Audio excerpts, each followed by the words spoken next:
April, Anytown, USA. The spring wind carries with it the rumble of the school bus and the chatter of small voices. Public school children have swapped parkas for windbreakers, shedding winter garb for skateboards and sling bags. A new day approaches, a different day in America. On the public school calendar, Earth Day and spring break have replaced Patriots' Day and Easter vacation, a day honoring the bravery of our forefathers and a time marking the resurrection of Jesus Christ, supplanted by political correctness and radical environmental ideals. And now, the Day of Silence.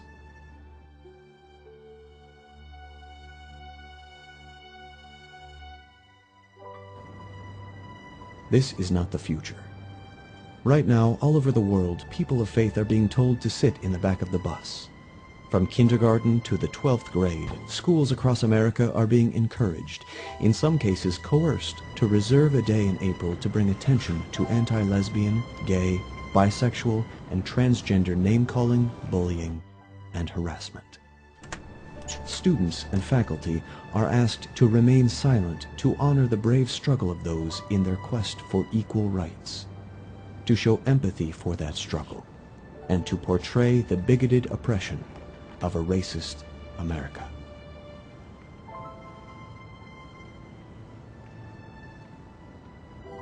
For years, we've heard small groups with loud voices tell us to keep our church and state out of their bedroom.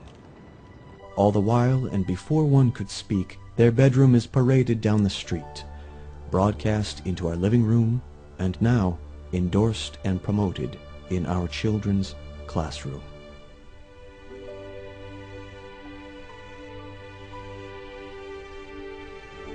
The homosexual agenda has been carefully crafted and packaged to change the way Americans think about homosexuality. First, claim to be a victim. Then, cry for tolerance when actually the goal is acceptance, legitimacy, and the stifling of dissent. A gay marketing firm suggests desensitization consists of inundating the public in a continuous flood of gay-related advertising, presented in the least offensive fashion possible. Every time a gay character is portrayed on film or television, he or she must be altogether the best dresser, the person who offers the best advice, never the drunk or the scoundrel, but ultimately the one who delivers the punchline. Oftentimes at the expense of the caricature straight basket case. Hiding beneath this glossy veneer is the truth that in nearly every study it is the homosexual who is more likely to abuse alcohol and drugs, to accept abusive relationships, to acquire and spread sexually transmitted disease, to suffer in depression and doubt, even to view suicide as a solution.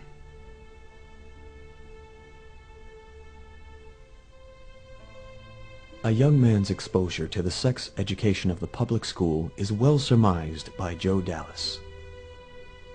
Having begun life with a good shot at marriage and family, he may end it in his 20s on a respirator, emaciated and terrified, but with an education on sexuality from grades 1 to 12 that he can take to the grave.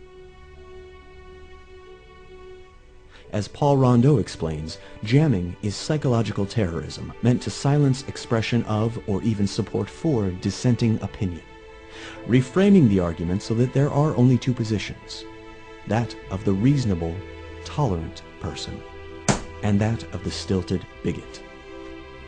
A closet is by no means a suitable place to live, but to abandon it only to force people of faith into it is not tolerance. In an age where good is called evil and evil good, concerned parents must inoculate their children from the cultural engineering of the secular humanist. A free man need not be ashamed of virtue. Honor needs no apology. Tradition isn't right because it is long-standing, but some traditions are long-standing because they are right. Christians need to stand. Stand up for the truth. Stand up for our faith and families. And yes, stand up for that poor, confused soul who is being encouraged to engage in behavior destructive to mind, body, and soul. To those who struggle with the issue of sexual identity, the sin of homosexuality, or any other sexual temptation, do not give in to sinful desires, even if the world stands and applauds them. Resist them and pray for strength and enablement. Know that God loves you. Christ died for you.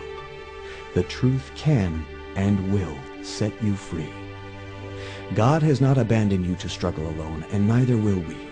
Consult with your pastor for confidential support or contact one of the following ministries that specialize in this problem. Will you dare to stand?